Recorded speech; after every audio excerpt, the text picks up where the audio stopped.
दोस्तों स्वागत है आप सभी का कोरल ड्रा की तीसरी क्लास में। आज हम लोग कोरल ड्रा में पिक टूल के बारे में सीखेंगे और साथ में जो है प्रॉपर्टी बार के बारे में सीखेंगे। कोरल ड्रा में पिक टूल सबसे इम्पोर्टेंट टूल है और उसकी जो प्रॉपर्टी बार है वो तो और इम्पोर्टेंट है। इन दोनों के बारे में आपको अच्छे से पता होना चाहिए और अगर आप अच्छे से सीखना चाहते हैं तो वीडियो को बस ध्यान से देखिएगा। पसंद आएगा तो लाइक शेयर सब्सक्राइब कर दीजिएगा। तो सबसे पहले आप कोरल ड्रा को ओपन कर लीजिए। कोरल ड्रा ओपन करने के लिए स्टार्ट बटन पर क्लिक करिए और ऊपर जो सर्च बार दिया गया है उस पर क्लिक करिए और उसके अंदर आपको लिखना है कोरल ड्रा। इसके बाद एप्लीकेशन आ जाएगी, इसको क्लिक करके ओपन कर लेना है। ओपन करने के बाद यहाँ पर आपको न्यू पर क्लिक करना है। इसके बाद आपके सामने कोरल ड्रा ओपन हो जाएगा। अगर आपने कोरल ड्रा की पिछली क्लास नहीं देखी है तो उसकी मैंने जो है प्लेलिस्ट बना दी है। चैनल पे जाइएगा, प्लेलिस्ट चेक करिएगा, आपको प्लेलिस्ट मिल जाएगी। आज की क्लास के अंदर हम लोग पिक टूल के बारे में सीखने वाले हैं। ये काफी इंपॉर्टेंट टूल है और इसकी जो प्रॉपर्टी बार है ये तो और इम्पोर्टेंट है। पेज को जो सेट करने का काम होता है वो यहीं से होता है। आपको इसके बारे में अच्छे से पता होना चाहिए। सबसे पहले हम लोग बात करते हैं कि पिक टूल क्या है और कैसे काम करता है। तो मैं आपको बता दूं कि पिक टूल का इस्तेमाल करके आप ऑब्जेक्ट या ऑब्जेक्ट के समूह को चुन सकते हैं, यानी कि सिलेक्ट कर सकते हैं। इस टूल का इस्तेमाल करके ऑब्जेक्ट को एक जगह से दूसरी जगह पर मूव किया जाता है, यानी कि एक जगह से दूसरी जगह पर ले जा सकते हैं। आप उसे स्ट्रेच कर सकते हैं, उसको स्केल कर सकते हैं, यानी कि छोटा बड़ा कर सकते हैं, उसको रोटेट कर सकते हैं और स्क्यू कर सकते हैं। तो ये था पिक टूल की छोटी सी परिभाषा। अब ये सारे काम आप कैसे करोगे थोड़ा ध्यान से आप समझिए। मैं यहाँ से जो है एक रेक्टेंगल टूल इस्तेमाल करके एक रेक्टेंगल इस तरह से बना लेता हूँ। रेक्टेंगल बनाने के बाद जो है अगर आपको रेक्टेंगल को एक जगह से उठा करके दूसरी जगह पर लेके जाना है, इसे आप ऑब्जेक्ट मानिएगा। ऑब्जेक्ट में जो है शेप भी आ जाते हैं, इमेज भी आ जाएगा, यानी कि कोई आपने शेप लिया है, कोई ऑब्जेक्ट लिया है या फिर कोई टेक्स्ट लिखा है, उसको एक जगह से उठा करके दूसरी जगह पर अगर आपको रखना है तो आपको सबसे पहले पिक टूल को सिलेक्ट करना होगा। इसके बाद जो है आप इसे एक जगह से दूसरी जगह पर माउस का लेफ्ट क्लिक करके कहीं पर भी रख सकते हो। इसके अलावा पिक टूल का इस्तेमाल करके आप इसका साइज जो है स्ट्रेच कर सकते हो, मतलब कि छोटा बड़ा कर सकते हो। ये देखिए मिड पॉइंट को पकड़ेंगे, इस तरह से छोटा हो जाएगा, इस तरह से बड़ा हो जाएगा। ऊपर से भी हाइट को भी छोटा कर सकते हो, बड़ा कर सकते हो। इसके अलावा जो है कॉर्नर पकड़ करके एक ही बार में जो है दोनों तरफ का जो साइज है वो एक ही बार में दोनों तरफ से सेट कर सकते हो। तो ये काम होता है पिक टूल से, ठीक है। अगर आप कोई भी काम कर रहे हैं, आप कोई भी टूल इस्तेमाल किए हैं, अगर आपको उस ऑब्जेक्ट को जो है एक जगह से दूसरी जगह लेके जाना है, साइज छोटा बड़ा करना है, उसको रोटेट करना है, तो उसके लिए आपको पिक टूल को ही सिलेक्ट करना होगा। पिक टूल को सिलेक्ट करने की एक शॉर्टकट मैं आपको बता देता हूँ। जैसे कि हम ये वाला टूल मान लीजिए सिलेक्ट किए हैं और इस तरह से जो है ये टूल आ गया है। अगर हमें पिक टूल को सिलेक्ट करना है तो केवल कीबोर्ड से स्पेस बार को दबाइएगा। स्पेस बार जो बड़ा वाला बटन है ना वही दबाइएगा, पिक टूल जो है ऑटोमेटिक सिलेक्ट हो जाएगा, ठीक है। इस चीज का आपको ध्यान देना है। इसके बाद जो है आप इस ऑब्जेक्ट को एक जगह से दूसरी जगह पर मूव कर सकते हैं, छोटा बड़ा कर सकते हैं, साथ ही साथ इसे रोटेट भी कर सकते हैं, यानी कि घुमा सकते हैं। घुमाने के लिए आपको बस बीच में क्लिक करना है, रोटेशन पॉइंट मिल जाएगा, आप इस पॉइंट को पकड़ करके घुमा सकते हैं इस तरह से, ठीक है। इसके अलावा कंट्रोल जेड करते हैं, यहाँ पर आपको स्क्यू का पॉइंट मिल जाता है। ये जो पॉइंट आपको दिखाई दे रहा है ना, ये स्क्यू के पॉइंट है। यहाँ से आप जो है इस ऑब्जेक्ट को स्क्यू कर सकते हो इस तरह से, जो है इस तरह से। अगर आपको शेप में डिजाइन देना है या फिर किसी ऑब्जेक्ट को स्क्यू करना है तो ये काम जो है ऐसे होता है। अगर आप पहले वाली पोजीशन में आना चाहते हैं तो दोबारा से आपको बीच में ही या फिर जो है इस शेप के ऊपर एक बार क्लिक कर देना है, तो आपके सामने पहले वाली पोजीशन इस तरह से आ जाएगी। बाकी अगर आप जो है शेप को पहले जैसा करना चाहते हैं तो आप कंट्रोल के साथ जेड बटन को प्रेस कर देंगे, तो जो भी आपने एक एक स्टेप आगे किया होगा वो एक एक स्टेप पीछे हो जाएगा। तो ये काम होता है पिक टूल का। फिलहाल हम इसे डिलीट करते हैं, इसे सिलेक्ट करके डिलीट बटन दबा देंगे, वो डिलीट हो जाएगा। अब हम लोग बात करते हैं प्रॉपर्टी बार के बारे में। तो देखिए जो भी आप टूल सिलेक्ट करोगे ना उसके हिसाब से जो है प्रॉपर्टी बार चेंज होता रहता है। आप देखेंगे ऊपर नोटिस करिएगा प्रॉपर्टी बार चेंज हो रहा है। तो हम जिन भी टूल को समझेंगे, जिन टूल के बारे में सीखेंगे, उसकी प्रॉपर्टी बार भी जो है साथ साथ सीखते चले जाएंगे। जैसे कि हम लोग आज पिक टूल के बारे में सीख रहे हैं, तो पिक टूल की जो प्रॉपर्टी बार है वो काफी इंपॉर्टेंट है। इसमें जो है पेज का साइज वगैरह जो सेट करने का ऑप्शन है वो इसी में दिया गया होता है। तो देखिए जब आप कोरल ड्रा में कोई भी काम करेंगे तो उसका जो पेज का साइज है वो आप यहीं से जो है सिलेक्ट करेंगे। जैसे कि देखिए यहाँ पर बाय डिफॉल्ट A4 साइज जो है सिलेक्ट है। इसके अलावा बहुत सारे और पेपर के साइज दिए गए हैं, आप इन भी साइज का इस्तेमाल कर सकते हो। ये जो पेपर के साइज है ना, केवल आपको एक क्लिक करना है, उस साइज में ही जो है हो जाएगा। A3 का चाहिए या फिर जो है A5 चाहिए या फिर जो है लीगल चाहिए, जो भी चाहिए आप यहाँ से चेंज कर सकते हो। फिलहाल आपको यहाँ पर जो है A4 ही रहने देना है अगर आप प्रैक्टिस वगैरह कर रहे हो, या फिर जो है A4 साइज पर जो है अपना डेटा बना रहे हो, कोई डिजाइन बना रहे हो या फिर कुछ भी बना रहे हो, जिस पेज पे बना रहे हो आप यहाँ से सिलेक्ट करेंगे। दूसरी बात की आप यहाँ से जो है पेपर का जो साइज है वो खुद से जो है सेट कर सकते हैं, उसकी विड्थ और जो हाइट है वो खुद से जो है यहाँ पर सेट कर सकते हैं। इसे आप इस तरह से समझिए कि आप कोरल ड्रा में एक बैनर बना रहे हैं जिसकी जो लंबाई है वो 6 फीट है और जो चौड़ाई है वो 2 फीट है, यानी कि ऐसे ऐसे जो है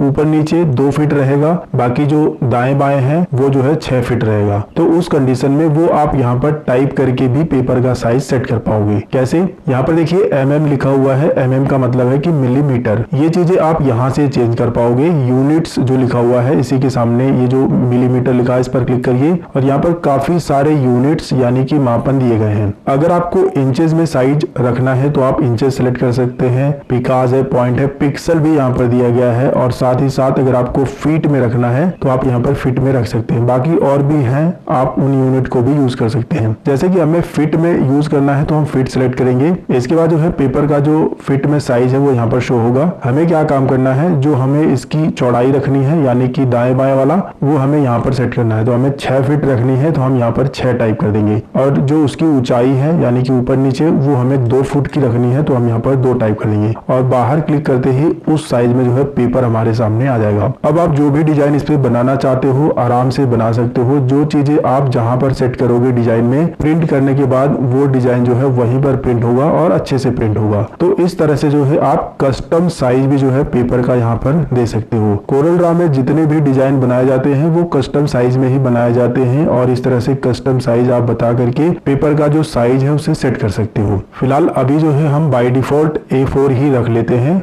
मुझे पूरा भरोसा है कि आपको ये चीज समझ आ गई होगी, साथ में आपने यूनिट के बारे में भी सीखा होगा। तो हम इसे मिलीमीटर ही रहने देते हैं। इसी के बगल में जो है आपको ओरिएंटेशन का ऑप्शन मिल जाता है। ओरिएंटेशन में आप 2 काम कर सकते हो, एक तो पोर्ट्रेट और एक लैंडस्केप। पोर्ट्रेट का मतलब ये है कि जो अभी पोजीशन है, जो आपका पेज खड़ा है, इसे पोर्ट्रेट बोला जाता है। अगर आपको अपना डेटा या फिर अपना डिजाइन खड़े पेज में बनाना है तो आप यही रहने देंगे। अगर आपको अपना डेटा या फिर डिजाइन लैंडस्केप में बनाना है, इस तरह से आड़े पेज में, तो आप इस पर क्लिक कर देंगे, उस पे जो है सेट हो जाएगा। तो यहाँ से आप जो है ओरिएंटेशन चेंज कर पाओगे अपने हिसाब से जो रखना चाहो। दूसरी बात, यहाँ पर जो है आपको 2 ऑप्शन मिल जाते हैं, सेट डिफॉल्ट और current page size and orientation. ये 2 ऑप्शन बड़े ही कमाल के हैं, बड़े ध्यान से समझिएगा। पहले वाला जो ऑप्शन है इसमें देखेंगे जितना भी पेपर का साइज है वो एक बराबर है। अगर इस वाले ऑप्शन पर क्लिक रहेगा तो जो भी आप पेज लेंगे, यहाँ से देखिए मैंने एक पेज लिया है, दूसरा भी पेज लूंगा तो उसका जो ओरिएंटेशन है वो पोर्ट्रेट ही रहेगा। फिर से एक पेज लूंगा तो पोर्ट्रेट ही रहेगा। अगर मैं किसी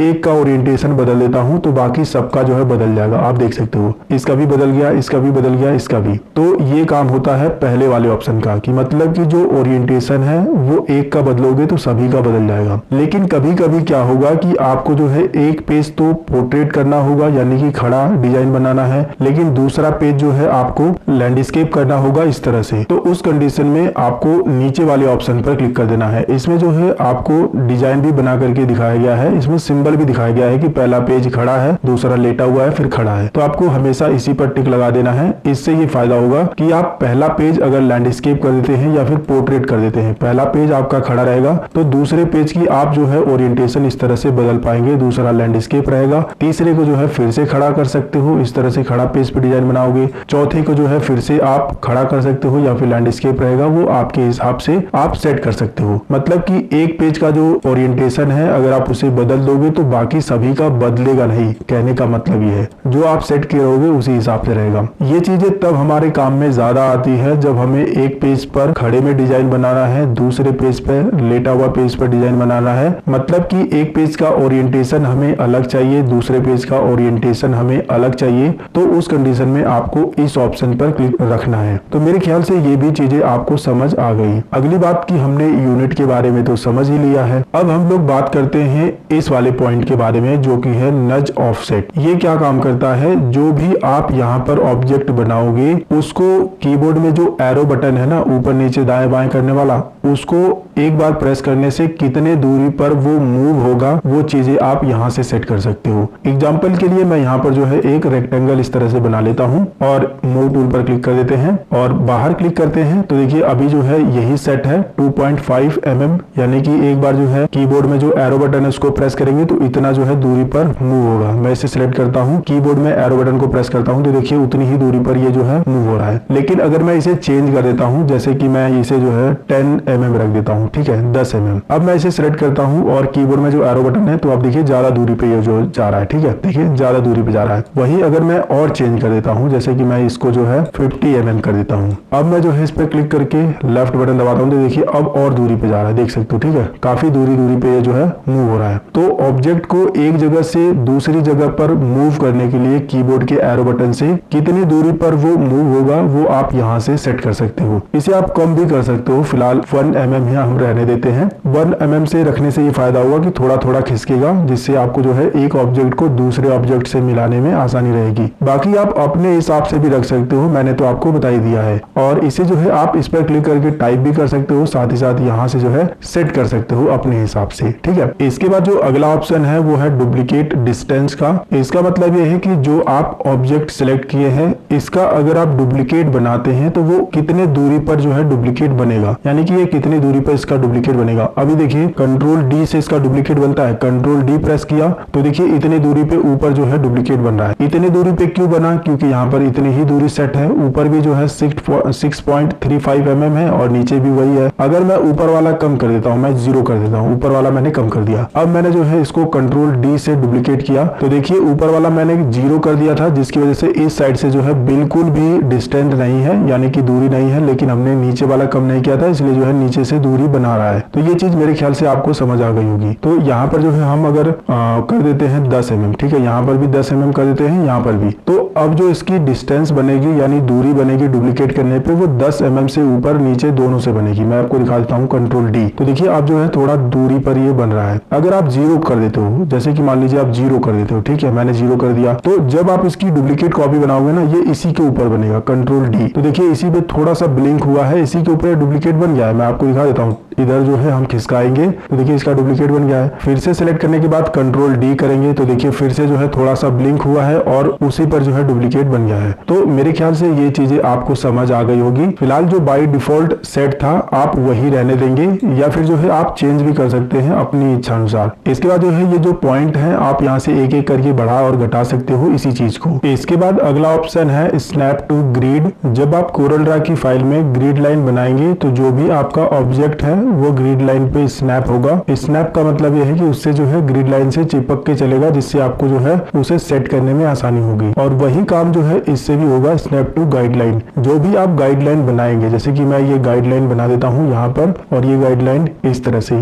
मुझे यहाँ पर इस ऑब्जेक्ट को सेट करना है तो मैं क्या काम करूंगा, स्नैप टू गाइडलाइन पर क्लिक कर दूंगा और इस ऑब्जेक्ट को उठा करके जैसे ही मैं इसके पास लेके आऊंगा तो ऑटोमेटिक देखिए गाइडलाइन पे स्नैप हो रहा है, मतलब कि बिल्कुल सेंटर में गाइडलाइन पे आ जा रहा है, ऊपर से भी इधर से भी बिल्कुल सेट हो जा रहा है, ठीक है। तो यही काम है स्नैप टू ग्रिड का। जब आप ग्रिड लाइन बनाएंगे तो यही काम करेगा। और स्नैप टू गाइडलाइन, गाइडलाइन काफी कमाल का है। अगर आपको जो है दो ऑब्जेक्ट को सेंटर में करना है तो गाइडलाइन को इनेबल करके आप कर सकते हो। फिलहाल हम इसे डिसेबल कर देते हैं और ये जो गाइडलाइन है इसको डिलीट करने के लिए इस पर सिलेक्ट करिए, डिलीट का बटन प्रेस करिएगा तो ये जो है डिलीट हो जाती है। अगला ऑप्शन है स्नैप टू ऑब्जेक्ट। इस ऑप्शन पर ऑलरेडी क्लिक है। इसमें क्या होगा, ऑब्जेक्ट के साथ स्नैप हो जाएगा और ये है डायनेमिक गाइडलाइन, तो ये उतने काम का नहीं है। बाकी जो इसमें सबसे ज्यादा काम का है वो है ट्रीट एज फील्ड। ये काफी इंपॉर्टेंट है। कभी कभी क्या होगा कि अगर ये डिसेबल रहेगा तो आप कोरल ड्रा में कुछ भी बनाएंगे, अगर उसमें कलर नहीं भरे हैं तो उसको कितना भी बीच में सिलेक्ट कर लेंगे, जैसे कि मैं क्लिक कर रहा हूँ ये सिलेक्ट नहीं हो रहा है। जब तक इसकी आउटलाइन पर क्लिक नहीं करेंगे तब तक जो है ये सिलेक्ट नहीं होगा, इस बात का आपको ध्यान देना है।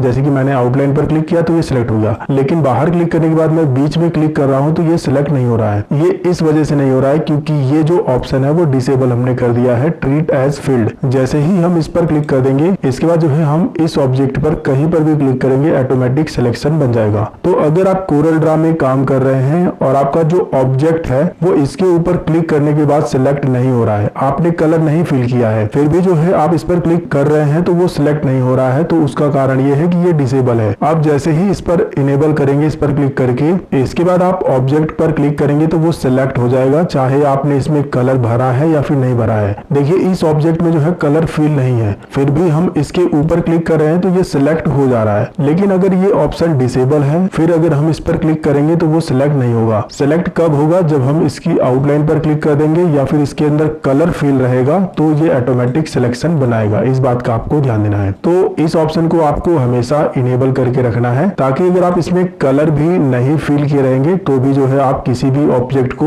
ऊपर जो है क्लिक करके सिलेक्ट कर सकते हो। इसके बाद जो अगला ऑप्शन है वो हमारे उतने ज्यादा काम का नहीं है। जो भी काम के ऑप्शन थे, जो भी जरूरी थे, जिनको जानना आपको जरूरी था, लगभग मैंने सभी ऑप्शन के बारे में अच्छे से आपको बताया है। अगर आपको ये वीडियो पसंद आया है तो वीडियो को लाइक करिए, अपने दोस्तों के साथ जो है कम से कम 5 लोगों को व्हाट्सएप पर शेयर करिएगा। चैनल को सब्सक्राइब नहीं किए हो तो सब्सक्राइब करो मेरे भाई। कोरल ड्रा की सभी वीडियो देखने के लिए चैनल पर जाओ, प्लेलिस्ट चेक करना, वहां पर सभी वीडियो मिलेगी। अगर आपके मन में कोई सवाल है तो नीचे कमेंट करिएगा। मिलेंगे फिर एक नई वीडियो में एक नई जानकारी के